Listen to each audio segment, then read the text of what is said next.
मध्य प्रदेश राज्य MP board के कक्षा 9वीं क्लास के जितने भी बच्चे हैं, आप सभी 9वीं क्लास के बच्चों का मध्य प्रदेश राज्य के 15 मार्च 2024, ठीक है ना, 2-3 दिन बाद, दो दिन बाद आप सभी बच्चों का सामाजिक विज्ञान का पेपर है, ठीक है ना।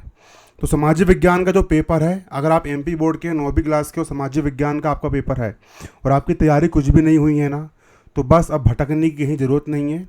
अब बिल्कुल वीडियो को फुल स्क्रीन में कर लो, क्वालिटी बढ़ा लो, आप लोग की पूरी तैयारी में करवाऊंगा। देखिए, सबसे पहली बात, सामाजिक विज्ञान एक ऐसा विषय है जिसको हम मन से भी हम अपनी भाषा में उत्तर दे करके आ सकते हैं। अगर आपने, मैं बता रहा हूँ, मैं वीडियो में आपको इस तरीके से समझाऊंगा कि जब ये वाले प्रश्न आप लिखने के लिए बैठोगे, आप याद नहीं भी करोगे घर पे, अगर आपने सिर्फ बारीकी से समझ ही लिया तो सिर्फ बारीकी से समझने मात्र से आप पेपर में लिख करके आ जाओगे, ठीक है ना। ठीक है, आ रहा आपको समझ में? तो हम वहाँ पर समझेंगे सबसे बड़ा अध्याय ब्लू प्रिंट के हिसाब से अगर देखा जाए तो आपका जो अध्याय लोकतंत्र क्या है, लोकतंत्र क्यों, इससे 5 नंबर का आपका आना है, ठीक है ना। तो वेरी वेरी वेरी इंपॉर्टेंट प्रश्न आप लोग के मैं समझाने वाला हूँ, ऐसे प्रश्न जिनके पेपर में आने की बिल्कुल 99% के 100 में 100 नंबर की गारंटी है, पूरी फुल गारंटी, मतलब पेपर में आना ही आना, इंपॉर्टेंट क्वेश्चन है, आपको बारीकी से समझना है। अगर आप अच्छे समझ लेते हो आपको अच्छा पेपर जाएगा।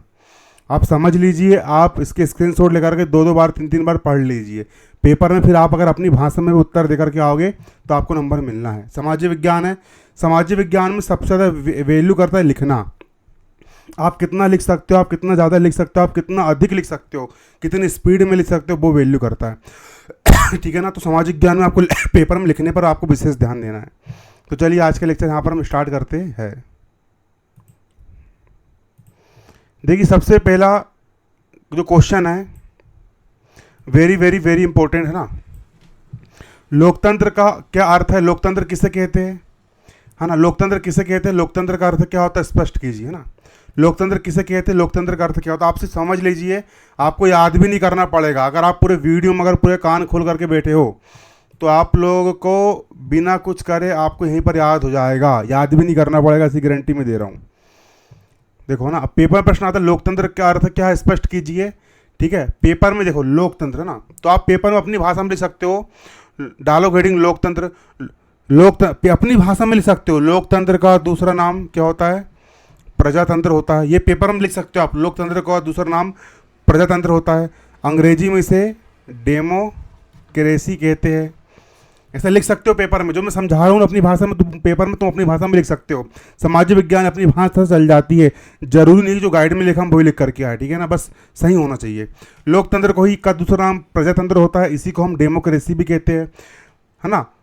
ऐसा लिख सकते हो। प्राचीन समय में दूसरी व्यवस्था थी, राजतंत्र। प्राचीन समय में राजतंत्र हुआ करता था, वहाँ पर राजा महाराजा लोग होते थे और राजा का बेटा राजा बनता था। लेकिन प्रजातंत्र में राजा महाराजा वाला सिस्टम नहीं होता, बल्कि प्रजा का तंत्र होता है। लोक यानी लोगों का तंत्र होता है, लोक यानी जनता का तंत्र होता है, इसको हम जनतंत्र भी कहते हैं, है ना। इसमें क्या होता है कि कोई राजा का बेटा राजा नहीं बनता है, बल्कि जनता वोट डालती है और वोट डाल करके अपने राजा का चुनाव स्वयं करती है। इसी को हम बोलते हैं लोकतंत्र या प्रजातंत्र। प्रजातंत्र या लोकतंत्र में क्या होता है, जनता वोट डालती है और वोट डाल करके अपने राजा का चुनाव स्वयं करती है, उसी को हम कहते हैं प्रजातंत्र या लोकतंत्र या डेमोक्रेसी। तो पेपर में आपको लिखना है इस प्रकार से कि लोकतंत्र का दूसरा नाम प्रजातंत्र है, इसको अंग्रेजी में डेमोक्रेसी कहा जाता है ना। प्राचीन व्यवस्था से भिन्न व्यवस्था, इस समय जनता अपने राजा का चयन स्वयं करती है एवं लोगों के द्वारा शासन चलाया जाता है। हर 5 साल में चुनाव होते हैं और लोग स्वयं वोट डालते हैं और वोट डाल करके अपनी सरकार बनाते हैं। और आपको इतनी आसान भाषा में समझाऊंगा, आपको समझ में आ जाएगा ना। ये भी लिख सकते हो आप, है ना, डेमोक्रेसी शब्द, है ना, ठीक है, इस प्रकार से। अब देखो ना, अब्राहम लिंकन की परिभाषा लिख देना। लोकतंत्र का अर्थ क्या होता है, पेपर में आएगा तो लिख देना अब्राहम लिंकन की परिभाषा। अब्राहम लिंकन ने क्या परिभाषा दी है, लिख देना अब्राहम लिंकन के अनुसार। अब्राहम लिंकन के अनुसार, किसके अनुसार, है ना, अब्राहम लिंकन के अनुसार लोकतंत्र की परिभाषा जनता के लिए, जनता के द्वारा, जनता के, अब भी खत्म होता पूरा ना, द्वारा शासन को हम लोकतंत्र कहते हैं। जनता का मतलब कि जनता खुद वोट डालेगी, है ना, और वोट डाल करके अपना एक राजा चुनेगी जनता के लिए। जनता के लिए मतलब कि जो राजा जनता चुनेगी उसको प्रधानमंत्री बना दी, अब वो जनता के लिए काम करेगा और जनता के द्वारा ही शासन होगा। 5 साल बाद फिर उसको बदला जा सकता है।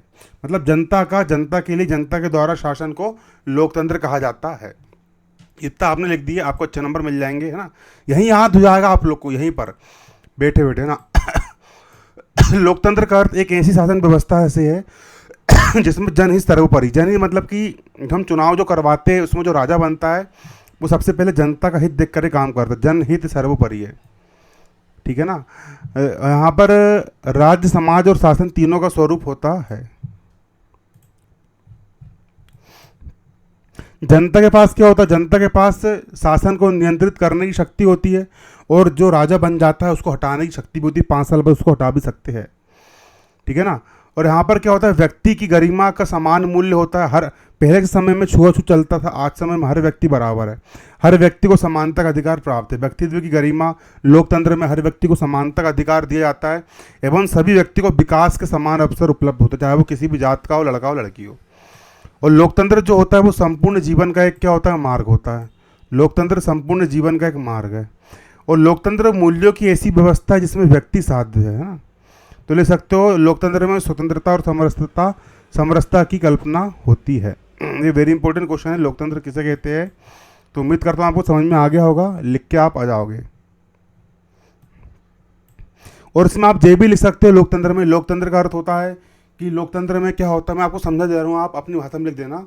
लोकतंत्र का अर्थ होता है, लोकतंत्र में भारत एक लोकतांत्रिक देश है, ये भी लिख सकते हो बढ़ा चढ़ा करके 10 पेज लिख दो लोकतंत्र के बारे में आप। भारत एक लोकतांत्रिक देश है, यहाँ पर हर 5 साल में चुनाव होते हैं और जनता खुद वोट डाल करके अपना प्रतिनिधि चुनती है, प्रधानमंत्री, मुख्यमंत्री, और वो जनता के लिए काम करती है। और जनता को यदि उनका कामकाज पसंद नहीं आता है तो 5 साल बाद फिर जनता उनको बदल भी सकती है। लोकतंत्र में जनता को देख करके काम किया जाता है, ठीक है ना, एक प्रकार से अगर देखा जाए तो, ठीक है। पेपर में के लिए इंपॉर्टेंट प्रश्न है ना, लोकतंत्र वाले पार्ट से ये वाले प्रश्न आना है। लोकतंत्र या प्रजातंत्र की व्यवस्था लिखी है। आप सिर्फ सुन लो, आप सिर्फ समझ लो, आपसे वैसे ही बन जाना है। अगर आपने अच्छे से सुन लिया, आपने अच्छे से समझ लिए, आपसे पेपर में इजी बन जाना है, ठीक है ना। और एमपी बोर्ड के बच्चों से सब्सक्राइब कर दो, 9वीं 10वीं 11वीं 12वीं पूरी तैयारी में करवाऊंगा। लोकतंत्र या प्रजातंत्र की विशेषताएं लिखिए, तो देखिए ना, प्रजातंत्र की विशेषता है, प्रजातंत्र जो होता है, लोकतंत्र जो होता है, एक ऐसी शासन व्यवस्था है जिसमें सभी को अपने सर्वांगीण विकास के लिए बिना भेदभाव के समान अवसर प्राप्त होते हैं। मतलब लोकतंत्र में जब सरकार बनती है तो वो सबका विकास करती है। स्कूल में सब बच्चे पढ़ेंगे, किसी भी जात के हो, किसी भी धर्म के हो, बिना किसी भेदभाव के सबको अपने विकास के समान अवसर प्राप्त होते हैं। प्रजातंत्र में क्या होता है? गरिमा की समानता, हर व्यक्ति की इज्जत होती है, ठीक है ना। स्वतंत्रता, हर व्यक्ति को स्वतंत्र दिया जाता है ना, हर व्यक्ति को यहाँ पर न्याय मिलता है। अगर आपको झगड़ा हो जाए, आपको अन्याय हो गया तो आप कोर्ट जा सकते हो। प्रजातंत्र की प्रमुख विशेषता देखो यहाँ पर क्या है, जनता प्रभु सत्ता की स्वामी। प्रजातंत्र में जो सत्ता का जो अंतिम स्रोत होगी वो जनता होगी। मतलब कि पूरा शासन, सब कुछ A to Z जनता के हाथ में डिपेंड होगा। किसके हाथ में डिपेंड होगा?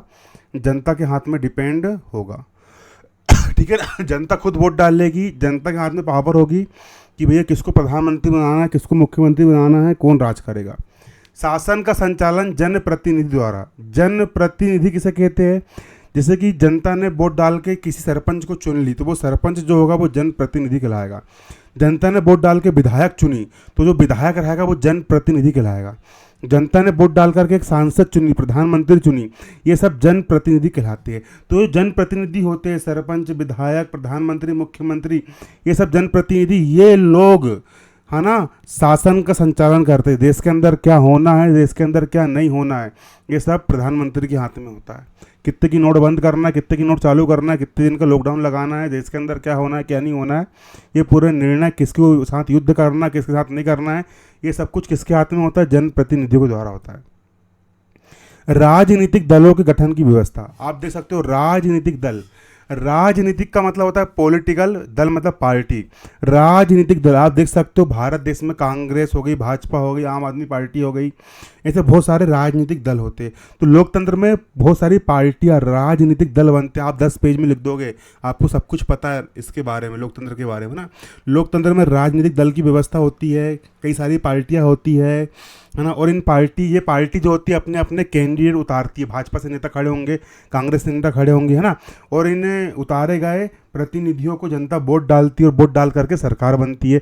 जिस पार्टी को अधिक वोट मिलती है उसकी सरकार बनती है, जिसको कम वोट मिलते हैं उनकी सरकार नहीं बन पाती। अगला, चुनावों की व्यवस्था। लोकतंत्र में क्या होता है, चुनाव की व्यवस्था होती है। हर 5 साल में चुनाव होते हैं। चुनाव में वोट कौन डाल सकता है, वयस्क मताधिकार प्राप्त होता है। मतलब कि जो भी व्यक्ति 18 साल से ऊपर का हो उसके पास वोट डालने का अधिकार होता है, उसको हम बोलते हैं वयस्क मताधिकार। उसी को हम कहते हैं वयस्क मताधिकार, ठीक है ना। तो चुनाव के आधार पर क्या होते हैं, वयस्क मताधिकार होते हैं। नागरिकों को अधिकार और स्वतंत्रता प्रदान करना। पॉइंट याद कर लो, डिटेल मन से लिख देना, ठीक है। सामाजिक ज्ञान में ऐसे तो करते, मैंने खुद ने 100 में से 99 नंबर लेकर के आया हूँ। पॉइंट याद कर लो, अंदर की डिटेल को 2 बार 3 बार पढ़ लो। तो प्यारे बच्चों, नागरिकों को अधिकार और स्वतंत्रता प्राप्त होती है काय पर, लोकतंत्र में, है ना, हर व्यक्ति को ना। इस प्रकार से स्वतंत्र और निष्पक्ष न्यायपालिका, मतलब कि न्यायपालिका मतलब कोर्ट जो होता है वो स्वतंत्र होता है, निष्पक्ष होता है, भेदभाव नहीं करता है।